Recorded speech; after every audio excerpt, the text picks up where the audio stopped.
Assalamualaikum warahmatullahi wabarakatuh. Halo Kang Tete semuanya. Perkenalkan, nama saya Amalia Nurul Ramadhani. Saya dari kelas B, Prodi Teknik Pertanian.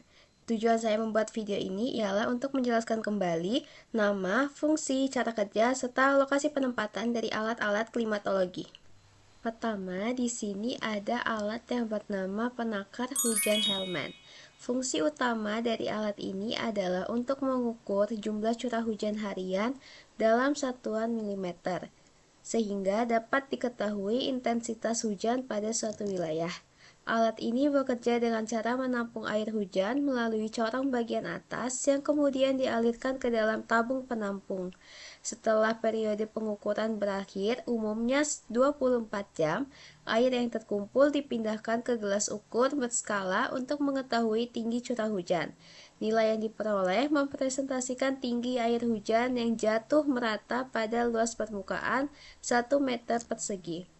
Penakar hujan Hellman ini ditempatkan di taman alat pada area terbuka, datar, dan jauh dari bangunan ataupun pepohonan, dengan ketinggian alat dari permukaan tanah sekitar 1 meter, agar air hujan dapat ditampung secara optimal tanpa terhalang.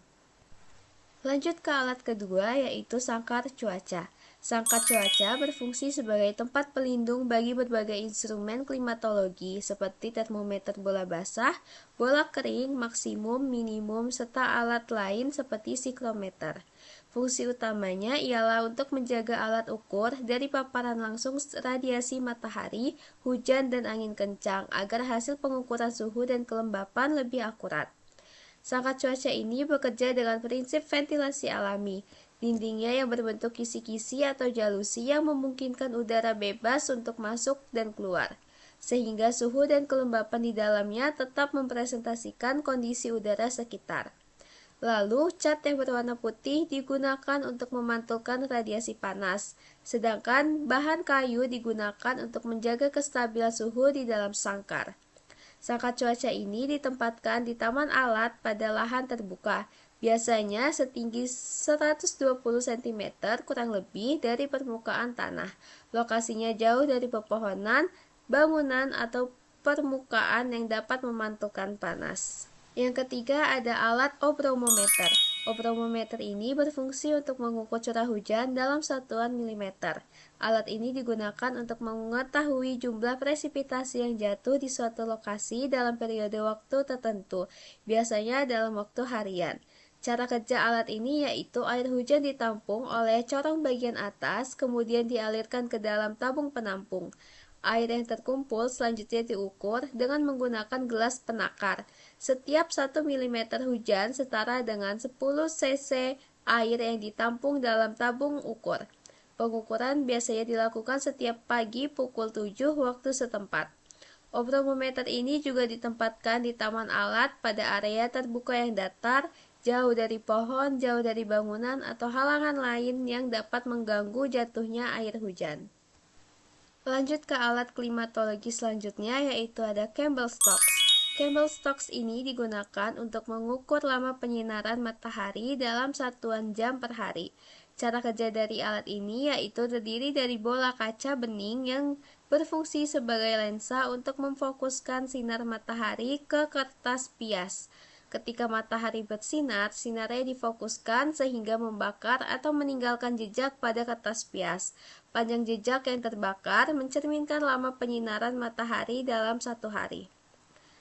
Lokasi penempatan Campbell-Stokes juga pada taman alat yang di daerah terbuka, bebas dari bayangan pohon, bebas dari bayangan bangunan, dan benda lain yang dapat menghalangi sinar matahari sehingga pencatatan waktu penyinaran lebih akurat.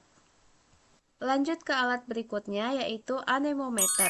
Anemometer adalah alat klimatologi yang digunakan untuk mengukur kecepatan angin rata-rata harian serta pada beberapa jenis tertentu juga dapat mengetahui arah datangnya angin. Cara kerja alat ini didasarkan pada jumlah putaran yang dihasilkan oleh cangkir-cangkir kecil atau baling-baling yang terpasang pada bagian atas alat ketika tertiup angin. Semakin kencang angin yang bertiup, semakin cepat pula putaran cangkir atau baling-baling, sehingga kecepatan angin dapat dihitung dalam satuan kilometer per jam. Pada anemometer tipe baling-baling, selain putaran yang mencatat kecepatan, terdapat pula penunjuk arah yang bergerak sesuai dengan arah tiupan angin, sehingga dapat diketahui dari mana arah angin tersebut berasal. Anemometer biasanya ditempatkan di area terbuka pada taman alat klimatologi agar tidak terhalang bangunan atau pepohonan. Alat klimatologi yang terakhir ada panci evaporasi. Fungsi utama dari panci evaporasi ini ialah untuk mengukur besarnya penguapan air secara langsung dari permukaan air bebas. Nilai penguapan ini digunakan untuk memperkirakan laju evaporasi dari tanah, tanaman, dan badan air di alam. Panci evaporasi ini bekerja dengan menampung air di dalam wadah logam besar, lalu mengukur penurunan tinggi permukaan air akibat penguapan selama periode tertentu, biasanya dalam waktu 24 jam. Panci evaporasi ini juga ditempatkan di taman alat yang terbuka dan tidak terhalangi oleh pohon atau bangunan lainnya agar mendapat radiasi matahari secara penuh. Permukaan tanahnya yang datar dan diberi alas kayu atau beton untuk menjaga kestabilan alat.